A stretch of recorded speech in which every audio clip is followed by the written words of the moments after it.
शिमला का वो जाकू मंदिर जहां मिले बजरंग बली के पैरों के निशान, बद्रीनाथ का वो स्थान जहां रहते हैं महाबली हनुमान, माता सीता की कृपा या प्रभु राम का वरदान, क्या है उन कबीलाइयों का राज जिनसे मिलने आते हैं पवन पुत्र हनुमान। नमस्कार, मैं सनातन सदगुरु में आप सभी का स्वागत करता हूं।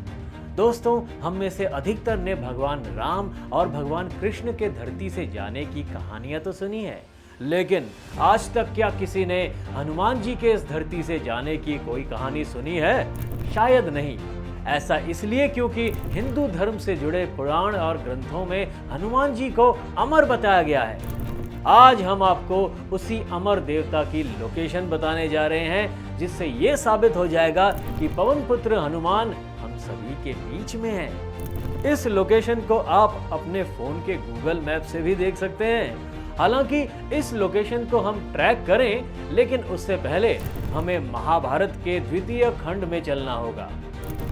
दरअसल पवन पुत्र से जुड़ी बातें और उनके अस्तित्व को लेकर जब आप महाभारत को पढ़ना शुरू करेंगे तो इस महाकाव्य के द्वितीय खंड में एक प्रसंग आता है, हनुमान जी और भीम के मुलाकात का। दरअसल पांडव जब वनवास भोग रहे थे तब पांचों भाइयों और द्रौपदी को अज्ञातवास में रहना पड़ा था।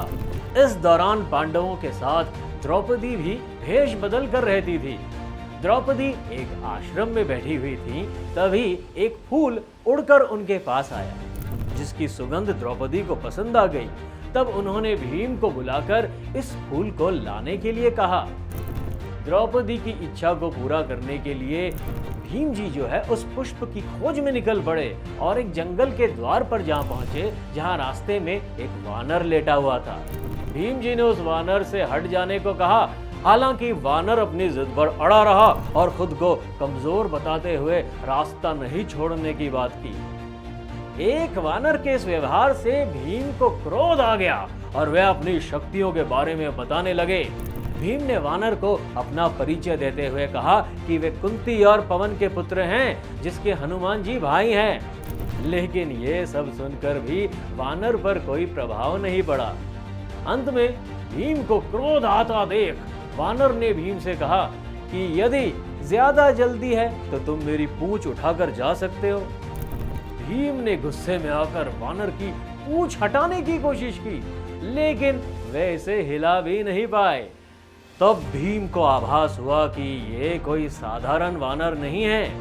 भीम हाथ जोड़कर खड़े हो गए और वानर से परिचय पूछा। तब उस वानर ने भीम को बताया, वह कोई साधारण वानर नहीं बल्कि स्वयं हनुमान है। दोस्तों, इस मुलाकात में हनुमान जी भीमसेन को प्रभु राम, माता सीता और लंका विजय की कहानी बताते हैं और कहते हैं कि सबके कल्याण करने वाले प्रभु राम लंका में राक्षसों का विनाश करते हैं और विभीषण को वहां का राजा घोषित करने के बाद अयोध्या लौट आते हैं। हे भीमसेन, मैं भी प्रभु राम के साथ अयोध्या गया और वहां पर उनसे वर मांगा कि हे प्रभु, जब तक आपकी कथा इस संसार में प्रचलित रहे तब तक मैं जीवित रहूं।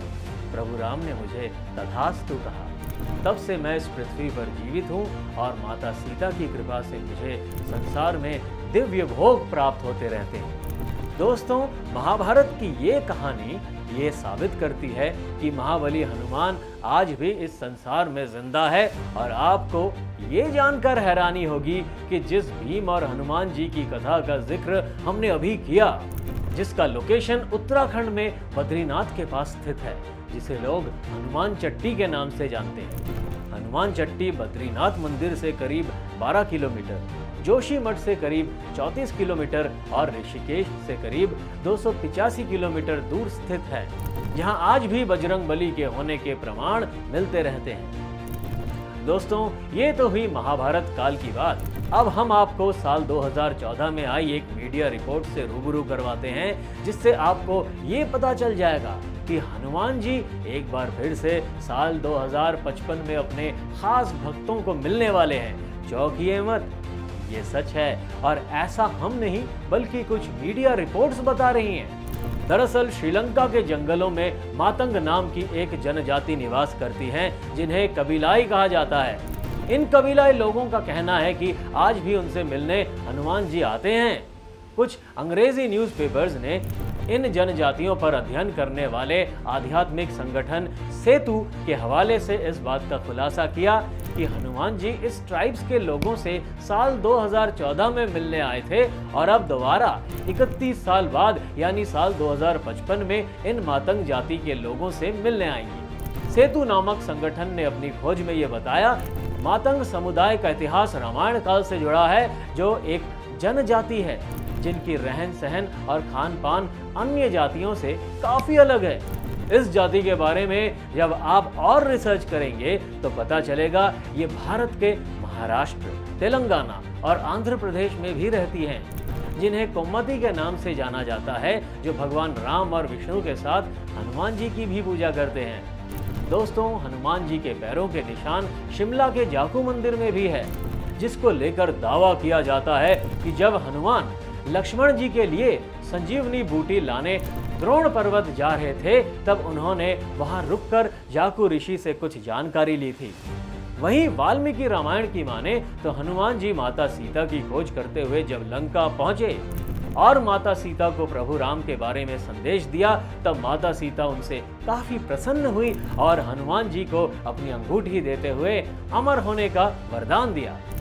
तो दोस्तों, महाभारत काल से लेकर आधुनिक काल तक मिल रहे ये साक्ष्य ये बतलाते हैं कि महाबली हनुमान आज भी हमारे बीच में हैं, जिनका वर्णन महाभारत के साथ अन्य ग्रंथों में भी मिलता है। वैसे आप क्या सोचते हैं बजरंगबली जी के अस्तित्व को लेकर? कमेंट बॉक्स में जरूर बताएं। और वीडियो पसंद आया हो तो इसे लाइक और शेयर करने के साथ साथ चैनल को सब्सक्राइब भी जरूर करें।